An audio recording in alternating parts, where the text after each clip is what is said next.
নমস্কাৰ বন্ধুসকল, কি খবৰ? আশা কৰোঁ সকলো ভালে আছে আৰু মই ভালে আছোঁ। আজি বিকি গগৈ চেনেলটো অন্য এটা ভিডিঅ'লৈ আপোনালোকক সকলোকে স্বাগতম জনাইছোঁ। আৰু মই এতিয়া বৰ্তমান মানে অলপ কামতে ব্যস্ত। কামত মানে কি আৰু গম পাইছে, ছাগলী গাহৰিৰ লগত লাগি আছোঁ। আৰু মই আজি আপোনালোকৰ এই ভিডিঅ'টোত ভিডিঅ'টোত লৈ আহিছোঁ এটা কাৰণে মোৰ ছাগলীৰ ঘৰটো আপোনালোকক দেখুওৱা নাই, কেনেধৰণত বনোৱা হৈছে তাকে লৈ ভিডিঅ'টো লৈ আহিছোঁ। ভিডিঅ'টো আপোনালোকে সকলোকে চাব যদি ভাল লাগে। আৰু ছাগলী মানে গঁৰাল যদি বনায় কেনেকৈ বনাব লাগে দেখুৱাই দিছোঁ। কেনেকৈ বনাবলৈ চবেই বেলেগ ষ্টাইলত বনায়, মই যেনেকৈ বনাইছোঁ মোৰ ষ্টাইলত দেখুৱাই দিছোঁ। আৰু আশা কৰোঁ ভিডিঅ'টো চাই আপোনালোকে ভাল পাব।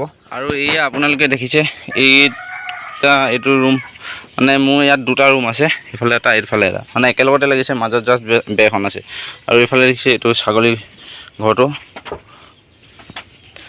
ঘৰটো চাওক আপোনালোকে, মই এনেকৈ কাঠে বনাই দিছোঁ। এইফালে চাওক, এইটো এনেকৈ কাঠে বনাই দিয়া হৈছে, এইটো দেখিছে আপোনালোকে।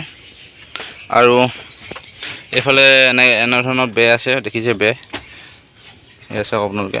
আৰু ওপৰতো দেখুৱাইছোঁ, এইফালে চাওক, এইফালে এইবিলাক খেৰ, মানে আমাৰ ইয়াত মই বিনা খেৰ চাইছোঁ। আৰু যিহেতু তেতিয়া বিনা খেৰ এইটো কাৰণে চাইছোঁ, ইয়াত ধুনীয়াকৈ ঠাণ্ডা হৈ থাকে, গৰম দিনত ইমান টেনশ্যন নাই, মানে ধুনীয়া ঠাণ্ডা হৈ থাকে। আৰু সেইফালে বাহিৰৰ ফালে এনেকৈ নেট লগাই থোৱা আছে, আপোনালোক দেখুৱাই দিম। এইফালে এখন তুলি থৈছোঁ এটা কাৰণে, মানে বতাহ অকণমান সোমাওক বুলি তুলি থৈছোঁ। আৰু এনেকৈ ৰাতি হ'লে ইয়াত দেখিছে এনেধৰণত মানে পেলাই দিয়া হয় জালখন। এখন তুলি লওঁ, এইফালে চাই থাকক আপোনালোকে ভিডিঅ'টো। আৰু ভিডিঅ'টো মানে মই আপোনালোকক বোলো দেখাই দিওঁ কেনেকৈ মোৰ ছাগলী ঘৰটো বনাই থোৱা আছে। আৰু এই ঘৰটো মানে ভিডিঅ' আপোনালোকক দিয়া হোৱাই নাই। আৰু এইফালে চাওক, এইফালে নেপিও আছে, কেমেৰা জুম কৰে নে নকৰে চাওঁ। জুম কৰিছে দেই কেমেৰা, চাওক।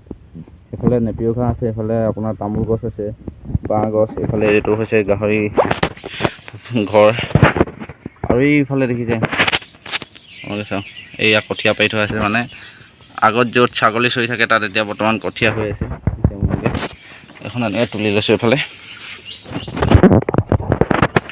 আৰু এই মানে আপোনালোকে যদি ছাগলী ঘৰ বনাই থৈছে, যোনে যেনেকৈ পাই বনাইছে, আৰু বনালে এনেকৈ নেটটো মানে বাহিৰত আপোনালোকে লগাই দিব, তেতিয়া মানে বহুতখিনি ছাগলী কিছুমান সমস্যাৰ পৰা দূৰত থাকে, মানে যিহেতু পানী লগা, চৰ্দি কাহ এইবিলাকৰ পৰা। ছাগলী ঘৰটো সাৰি ল'লোঁ, মানে ইয়াত বাকনি ইয়াতে আছে।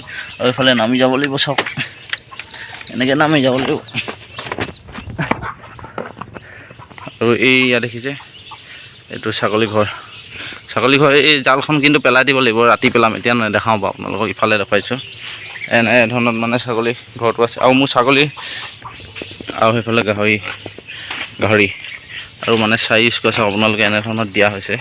আৰু ছাগলী ঘৰটো বনালে প্ৰায় মই আপোনালোকক কৈ থৈছোঁ, মানে মাটিত থাকিলে বহুতো বীজাণু হয় ছাগলী গাত, মানে বহুত বীজাণুমুক্ত হয়, যিহেতু মুতিব ছাগলীয়ে, তাৰপৰা গেছ ওলাব, তাতে শুই থাকিব, তেনেকৈ মানে বেমাৰ আজাৰ বেছি হয়। সেইবাবে মানে ছাগলী ঘৰটো আপোনালোকে বনালে ওখকৈ বনাব। প্ৰায় মই এতিয়া এইটো ঘৰ আপোনাৰ 4.5 ফুটমান ওখত আছে, চাওক, মাটিৰ পৰা 4.5 ফুটমান ওখ আছে। আৰু সেইবিলাক অকণমান লেতেৰা হৈছে, ছাগলী গুখিনি মানে ডেইলি উলিয়াই নিদিওঁ, মানে 2-3 দিনৰ মূৰে চাফা কৰি দিওঁ। সেইবিলাক তেনেকৈ মানে পৰি আছে, সাৰি দিম, একেডোখৰতে গোটাই দিম, কিন্তু পিছত আপোনালোকে দেখুৱাই দিম মই। ইয়াৰ যি গুৰ হয়, এই গুৰটো মানে সাৰি পিনি এডোখৰত গোটাই দিম। এডোখৰত গোটাই দিয়াৰ পিছত কেইদিনমানৰ পিছত বস্তাত ভৰাই ল'ম। আৰু মই মানে এতিয়া বৰ্তমান ছাগলী গুখিনি, এইখিনি চাওক, এইখিনি কুকুৰাই খুচৰিলে, এই ছাগলী গুখিনি মানে শুকুৱাই আছোঁ। এই গুখিনি শুকুৱাই পিনি মই এইফালে ইয়াত চাওক, এইখিনি মানে শুকুৱাই পিনি মিহি কৰি দিছোঁ। মানে মই এতিয়া ছাগলীৰ কাৰণে গছ এজোপা, মানে চুবাবোলৰ গুটি আনিছোঁ। চুবাবোলৰ গুটি অনাৰ কাৰণে মানে সেই শুকুৱাই লৈছোঁ, মানে তাত চুবাবোলৰ গুটিৰ লগত সেই আপোনাৰ মিক্স কৰি পিনি, মাটিৰ লগত মিক্স কৰি পিনি পুলিটো পচাব লাগিব। সেইবাবে গুৰটো হেৰি তেনেকৈ মিহি কৰি লৈছোঁ। আৰু এইফালে চাওক আপোনালোকে, এইটোৱে হৈছে মোৰ ছাগলী ঘৰটো। আজি আপোনালোকক দেখুৱাইলোঁ মোৰ ছাগলী ঘৰটো কেনেকৈ বনাইছোঁ। আৰু আপোনালোকেও যদি পাৰে বনাব পাৰে এনেকৈ। মোৰ এইটো খৰচ বেছি নাই হোৱা, কিমান খৰচ হ'ল বাৰু মই গোটেই ঘৰটো বনাওঁতে মই আপোনালোকক জনাম পিছত। আৰু ভিডিঅ'টো বৰ বেছি দীঘলীয়া নকৰোঁ, ভিডিঅ'টো ইমানতে সামৰণি মাৰিছোঁ। যদি ভিডিঅ' চাই আপোনালোকে ভাল পায়, তেনে চেনেলটো ছাবস্ক্ৰাইব কৰিব, কাষত থকা বেল আইকনটো বজাই কল কৰিব। আৰু আপোনালোকে কোন ঠাইৰ পৰানো মোৰ ভিডিঅ'বিলাক চাই, আশা কৰোঁ আপোনালোকে কমেণ্ট এটা কৰি জনাবচোন।